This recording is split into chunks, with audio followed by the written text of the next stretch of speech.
You're watching Adam the Bull on the Bet Rivers Network. Welcome, everybody, to the latest edition of the Bullpen with Adam the Bull, brought to you by Bet Rivers. We did a Breaking News Sunday edition. I guess this is a Breaking News edition. I normally do a podcast on Monday, but I was kind of waiting today to see what happened. And as we start this podcast at 6:05 Monday night, the Browns have finally dove in as the unofficial start of the league year. It was today at noon. The official start is Wednesday at 4 p.m. The Browns have not made any free agent signings, but they did in the last hour complete their first trade. Like I said, it won't be official till Wednesday, but we have the details, and the Browns do have a new quarterback. They have acquired former Steelers first-round pick Kenny Pickett, tiny hands and all, from the Eagles. In return, the Eagles get Dorian Thompson-Robinson, who, of course, the Browns drafted a couple of years ago and did not perform well the times we saw him in the last 2 years. The Eagles also getting in the trade a fifth-round pick. That was the fifth-round pick that the Browns got from the Lions in the Zadarius Smith trade last year, or this past season, right before the trade deadline. So the Browns give up a draft pick that they got just a few months ago, and they, if nothing else, upgrade at the backup quarterback position from Dorian Thompson-Robinson to Kenny Pickett. Now, that says more about Dorian, or at least my thoughts on Dorian Thompson-Robinson, than it does about Kenny Pickett. My good friend and colleague, Aditi Kinkhabwala of CBS, and who's been in on the show with me and been on UCSS, she is a huge fan. In fact, after this trade went down, 45 minutes ago, whenever it was, I immediately texted her and I said, the Browns just acquired your guy. And listen, to me, Kenny Pickett, like I said, a more competent backup than DTR. And I'm not even convinced that this is it for the Browns in terms of veteran quarterbacks. They're going to have 3 new quarterbacks on this roster next year. Obviously, Deshaun Watson, gone. He's technically still on the roster, but he won't be one of their 3 quarterbacks next year. Jameis Winston's not coming back, and now DTR is gone. So they're going to have Kenny Pickett will be one of the 3 quarterbacks. They're going to draft at least 1 guy. Maybe they'll draft 2. If they don't, it wouldn't surprise me if they brought in another veteran potentially. If they're not planning on drafting a quarterback high, and by high I'll say at 2 or at 33, then they could bring in another veteran just to compete with Kenny Pickett for the starting job. So there's a lot of ways this can go from now. I see no hope of Kenny Pickett being a quality starting quarterback in the NFL. If he's starting for the Browns in 2025, then they'll be going, in my opinion, and I think most people, with one of, if not the worst starting quarterback in the league. But just to put it out there, give you some hope. Like I said, Aditi's been a big fan of Kenny Pickett. She thinks he's been done wrong by the situations he's been in, and that he could have a big impact on the Browns with Kevin Stefanski. She thinks he can be good. Now, I love her, but I think she's nuts out to lunch on this one. But I wanted to share that opinion because I texted her as soon as it happened, and she's really high on him, and it's consistent with her thoughts on Kenny Pickett. The way I see it, the guy's just a backup quarterback. That's all I think he was ever going to be. I don't see anything more than that. Even if he's good enough to be a top 32 quarterback and a starter, I don't think he's ever going to be good enough to win with. I think at best, you make him serviceable. I think that's the best case scenario. But this is not any kind of long-term answer for the Browns. This is not, I can't imagine what the Browns' plans are in terms of turning the page off Deshaun Watson. He's going to be in the mix. He's going to be. I think it's possible he's their starting quarterback this season, but I just can't see any way that this guy's the long-term answer. I just don't see what Aditi sees, and I know most people reacted negatively to this trade. I mean, it's not a big deal. They gave up a 5th-round pick, late 5th-round pick too. So, it's for, again, if nothing else, you've upgraded your number 2 quarterback spot because Kenny Pickett, with all his flaws, is certainly a more competent player than DTR. But to me, that's all it is. This is a move for a backup quarterback. I don't think you can use this trade to... You can push things any way you want. If you want to convince yourself that this trade means they're drafting a quarterback at 2 or 33 or not drafting a quarterback at 2 or 33, you can convince or con or whatever yourself, and whatever agenda you may have or I may have. I don't have an agenda in this situation. I'd like to see the Browns draft Cam Ward. I've said that consistently for the last few weeks. I don't know if I don't think he's not going to be available at 2 because either the Titans or somebody else will get him at 1. It might have to be the Browns trading up to 1. But if they don't like Cam Ward or if they don't like any of these quarterbacks, wherever they draft, I don't think this acquisition influences or tells you what's happening.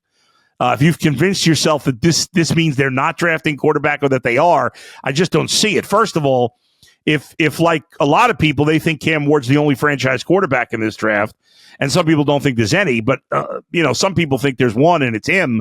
Well, there's obviously right now they don't know if they're going to be able to get him or not. And by the way, it's like every year we all give ourselves a lobotomy. Every year on 2 things. Number 1, believing rumors about the draft.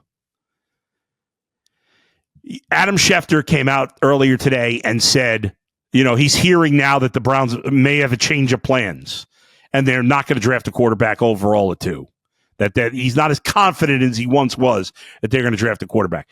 Does anybody really think that, first of all, how many people in the Browns organization 6 weeks before the draft would even know that definitively? Outside of Kevin Stefanski, maybe Andrew Berry, maybe Jimmy, maybe Paul DePodesta. Like, nobody else in the organization, I can't imagine, would know yet definitively whether or not the Browns are going to draft a quarterback at 2. Again, first of all, they don't even know if one potential guy is going to be there. And even then, like, if you're considering somebody else, there's no way you've made that decision with 100% certainty on March 10th. I can't believe it. But even if I convinced you that the Browns have already made the decision, and if they have, again, it's got to be, the Browns keep these things, they generally, with this current regime, have kept things kind of under the lid a little bit.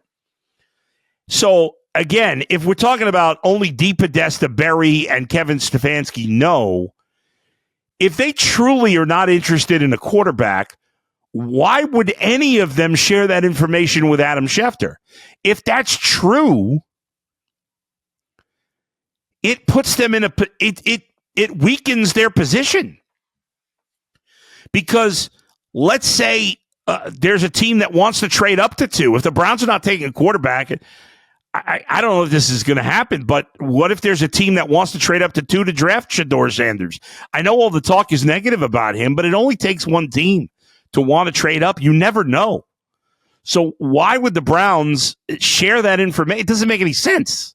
You just have to think about this rationally. And when people are, it's trending towards they're not going to draft a quarterback. Why? Nobody knows that. That's asinine. Number 2, we also brainwash ourselves about free agency. Everybody gets caught up. I always got the 3 dopes in my fantasy league that are, oh man, the Patriots really improved today. No, they didn't. If they improved that much, the guys they signed wouldn't be free agents. Let's face it.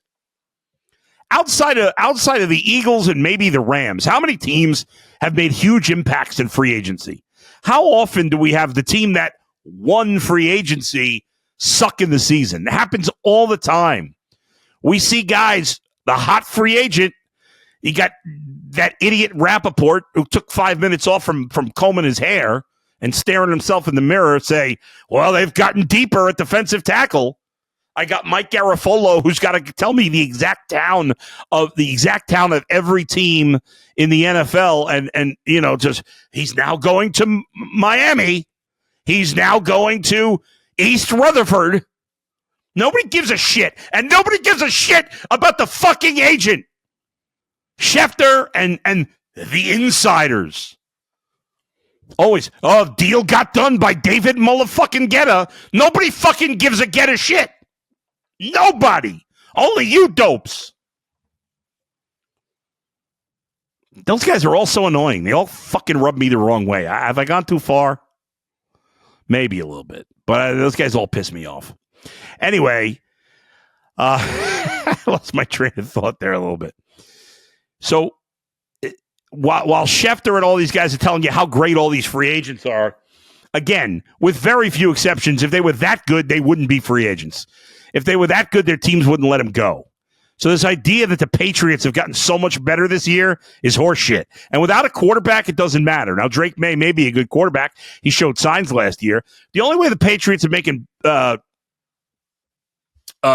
big improvement is if their quarterback is really good and to get him some talent on offense, which they haven't done. So I don't want to hear about their big-time defense. You build a team through the draft. You supplement and you add when you're close in free agency. Don't give me the rest of this bullshit. Big trades, some big trades today. Laramie Tunsil getting traded by the Texans with a draft pick and for 4 draft picks. I don't understand what the Texans are doing. C.J. Stroud got destroyed. Their only good offensive lineman was Laramie Tunsil, and then they trade him. Sometimes with these teams, I don't know what the hell they're doing. Why would you trade your only good offensive lineman? Anyway, that's the story there. Obviously, I'll keep you up to date if the Browns do anything else. So far, the only move, again, Kenny Pickett, acquired by the Browns for DTR, Dorian Thompson-Robinson, and the 5th-round pick in this year's draft that the Browns had acquired from Detroit at the trade deadline. So a late 5th-round pick. Not much to give up to improve the backup. If Kenny Pickett's starting this year, we're going to all be fucking throwing up because they're going to suck. I mean, they may just suck anyway. I don't want to see Kenny Pickett as the starting quarterback. I mean, that he's fine as a backup, but I don't know.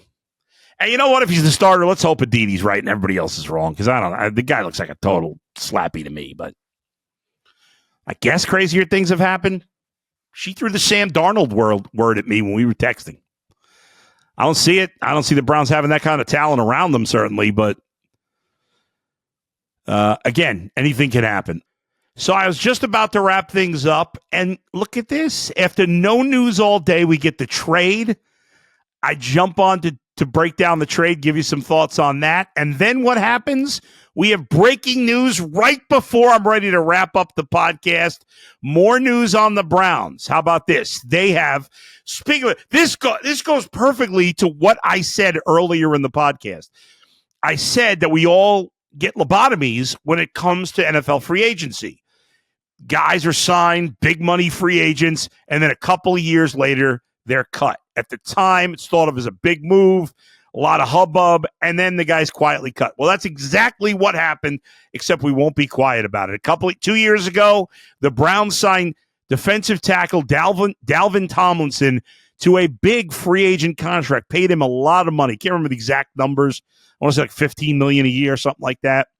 Paid him a lot of money. Everybody was all excited about it. Big free agent addition. He had that one game where he had like 3 sacks. And that was about it. And he was an okay player, but he's no longer worth the money. So the Browns announcing that he will be released.